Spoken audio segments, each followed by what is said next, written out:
Hello friends, welcome to the channel homeo gardening. आज मुझे अपने गार्डन में छोटे छोटे कुछ काम करने थे। थोड़ी सी हार्वेस्टिंग करनी थी। कुछ एक मेरे बैंगन के जो प्लांट्स हैं उनकी ब्रांचेस काफ़ी लंबी हो रही थी, तो उनमें फ्रूटिंग कम हो गई थी।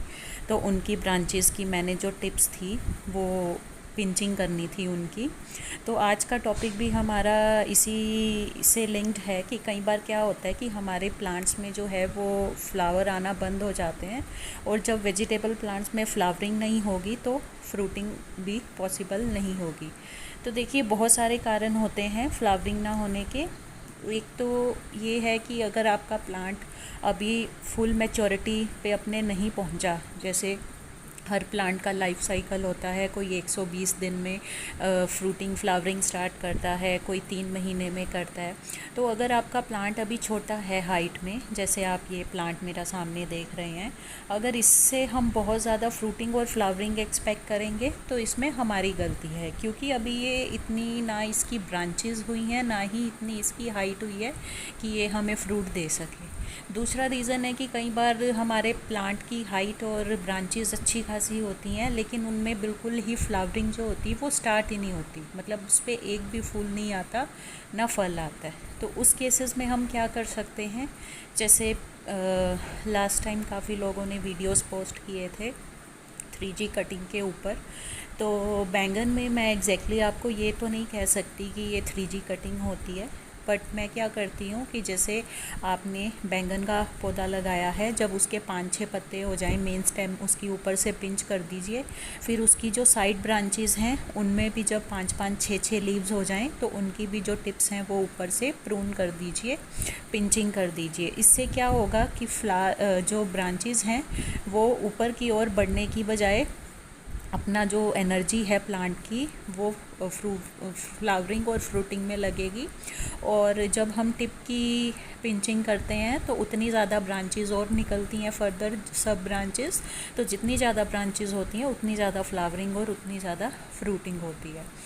तो बैंगन के पौधे में जनरली मैंने ये देखा है कि जब आप एक बार उसे फ्रूटिंग ले लेते हैं तो उसके बाद उसको अच्छे से खाद देनी पड़ती है बीच में, तब वो अपनी नेक्स्ट फ्रूटिंग के लिए तैयार होता है। तो इस बात का ख़ास ध्यान रखिए। वैसे तो सारे प्लांट्स में ही जब हम फ्रूटिंग लेते हैं तो उसके बाद हमें फर्टिलाइज़र डालना चाहिए, लेकिन मेरा एक्सपीरियंस जो गार्डनिंग का है वो ये है कि ब्रिंजल के प्लांट्स में जब भी आपने फ्रूटिंग ली उसके बाद जब तक आप खाद अच्छे से नहीं डालोगे उसमें दोबारा बैंगन नहीं लगेंगे। तीसरा रीज़न, जो मेन रीज़न है कि आप प्रॉपर फर्टिलाइजेशन भी कर रहे हो, हर 15 दिन में कोई भी जो भी आप खाद यूज़ करते हो वो खाद भी दे रहे हो, आपका पौधा फुल मैच्योर भी हो चुका है, हाइट भी अच्छी है, ब्रांचेस भी अच्छी हैं, आप टिप्स भी प्रून कर रहे हो, लेकिन उसके बाद भी फ्लावरिंग नहीं हो रही है, तो उस केस में हम होम्योपैथी की हेल्प ले सकते हैं। क्योंकि उसमें क्या हो गया कि एक तरह की डिसऑर्डर है प्लांट में, कि उसमें क्या है, प्लांट की तरफ से ही कोई कमी है, या सॉइल में हमने फर्टिलाइज़र अच्छे से दे दिया, प्लांट भी अपना फुल मैच्योरिटी स्टेज पे पहुंच गया, और टिप्स की भी हमने प्रूनिंग करके देख ली, लेकिन उसके बाद भी अगर फ्लावरिंग नहीं हो रही या फ्रूटिंग नहीं हो रही, तो उस केस में हम होम्योपैथी ट्राई कर सकते हैं। मैंने अभी, मेरे पास तो काफ़ी बैंगन के पौधे हैं, 6-7 पौधे हैं, लेकिन मैंने एक्सपेरिमेंट के लिए अभी अपने एक ही पौधे पे ट्राई करी थी। तो वो दोनों बैंगन के पौधे मैंने सेम स्टेज की हैं, सेम एज की हैं, मैं नर्सरी से लाई थी, और दोनों को एक साथ ही मैंने ग्रो किया था, और दोनों ही तब से साथ साथ ग्रो कर रहे हैं। तो ये देखिए, ये वाले बैंगन की ब्रांचेस भी मेरी काफ़ी लंबी हो गई थी, तो मैंने जो इनकी टिप्स हैं वो पिंच कर दी। तो अभी मैं दिखाती हूँ आपको, ये है वो बैंगन का पौधा। इस पे काफ़ी टाइम से फ्लावरिंग नहीं हो रही थी, मतलब इसमें पहले तो हुई है, फ्लावरिंग भी हुई है, फ्रूटिंग भी हुई है, लेकिन उसके बाद एक ही बार हुई है और उसके बाद दोबारा नहीं हुई, जबकि मैंने खाद भी अच्छे से दे दी। और अगर आपको दिख रहा है कि इसमें काफ़ी जो प्लांट की हेल्थ है अच्छी है, मतलब काफ़ी इसमें ब्रांचेस भी हैं, और ये 4-5 महीने पुराना प्लांट है, तो मैच्योरिटी स्टेज भी इसका आ चुका है। तो इस पे देखिए, मैंने वो अपना एक्सपेरिमेंट किया था।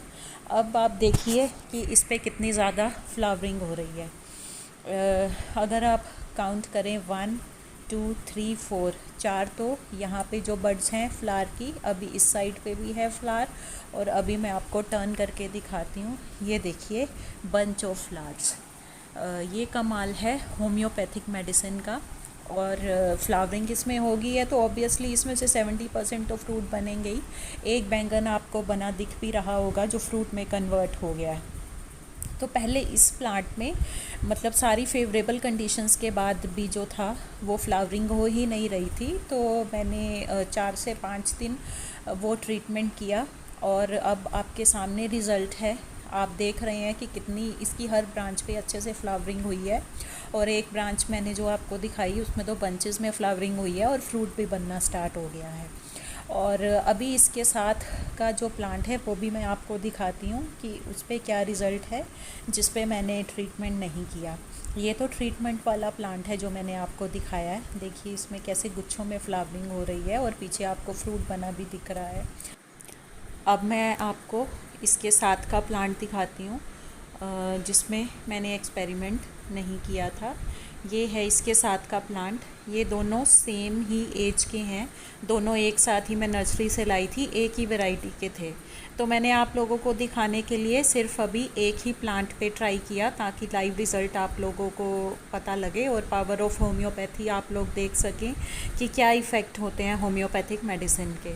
तो इसीलिए मैंने सिर्फ एक प्लांट पे एक्सपेरिमेंट किया था और दूसरे को ऐसे ही रखा था। अब बात करते हैं मेडिसिन की।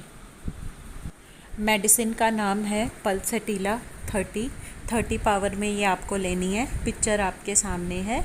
वैसे ही पल्सेटिला 30 की 2 ड्रॉप्स 1 लीटर पानी में डाल के प्लांट की सॉइल में दे दीजिए।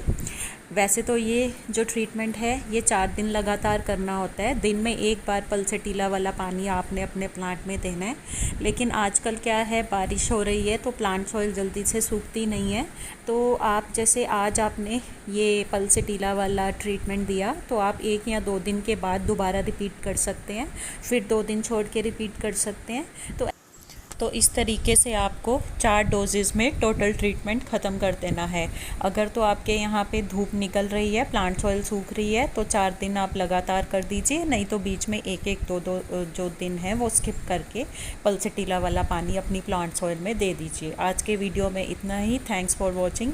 अगर मेरा वीडियो इन्फॉर्मेटिव लगा हो तो आप अपने और भी गार्डनर फ्रेंड्स के साथ ये शेयर कीजिए और मेरे चैनल को लाइक कीजिए, सब्सक्राइब कीजिए और बेल नोटिफिकेशन आइकन को प्रेस कीजिए।